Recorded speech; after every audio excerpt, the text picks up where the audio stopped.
इसके आगे दूसरा विषय कहता हूं।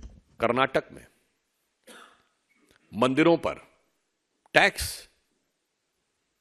उससे पहले भी इस प्रकार की कई बातें आई हैं। अनाप शनाप उल्टे सीधे बयान। कर्नाटक के कांग्रेस के पूर्व कार्यकारी अध्यक्ष रहे और वर्तमान के पीडब्ल्यूडी मिनिस्टर सतीश जारकिहोली हिंदू शब्द को गंदा कह चुके हैं। खड़गे साहब के बेटे क्या क्या बोल चुके हैं। इवन मैं यह भी याद दिलाना चाहता हूं, कर्नाटक में भी दलित कांग्रेस के नेता थे, दलित थे, अखंड श्रीनिवास मूर्ति, उनके यहां भी यही तगड़े वाले वोट बैंक ने हमला कर दिया था। अपने नेता के लिए भी पीछे हट गए थे।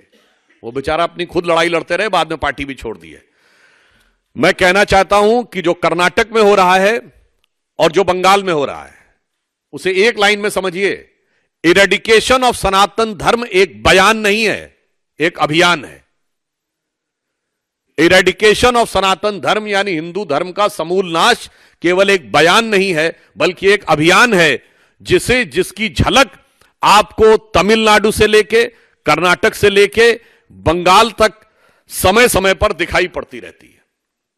और मैं यह भी याद दिलाना चाहता हूं, बहुत से तकनीकी चीजों के बारे में बचाव लेने का प्रयास करते हैं हमारे कांग्रेस के मित्र। तो मैं बताना चाहता हूं कि जब मद्रास प्रेसिडेंसी का हिंदू इंडाउमेंट एक्ट आया था, हिंदू मंदिरों को अधिग्रहण करने का नेहरू जी के समय में, तो कोर्ट ने उसे खारिज कर दिया था और 2 बार कोर्ट ने खारिज किया। मगर इसके बावजूद कानून बनाकर उसे बनाया गया।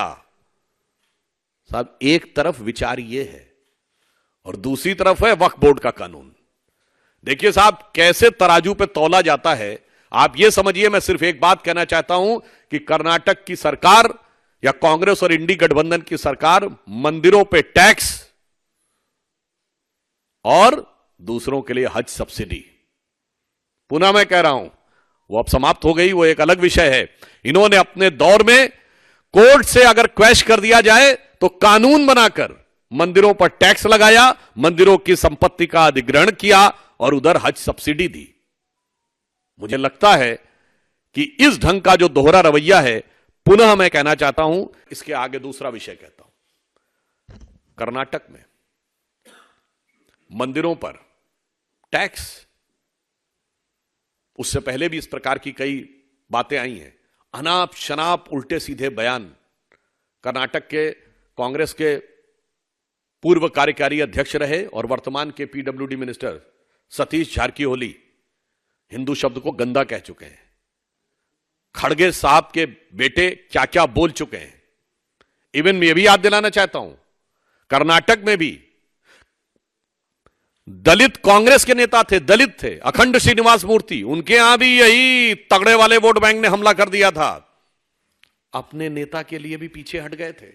वो बेचारा अपनी खुद लड़ाई लड़ते रहे, बाद में पार्टी भी छोड़ दी है। मैं कहना चाहता हूं कि जो कर्नाटक में हो रहा है और जो बंगाल में हो रहा है, उसे एक लाइन में समझिए।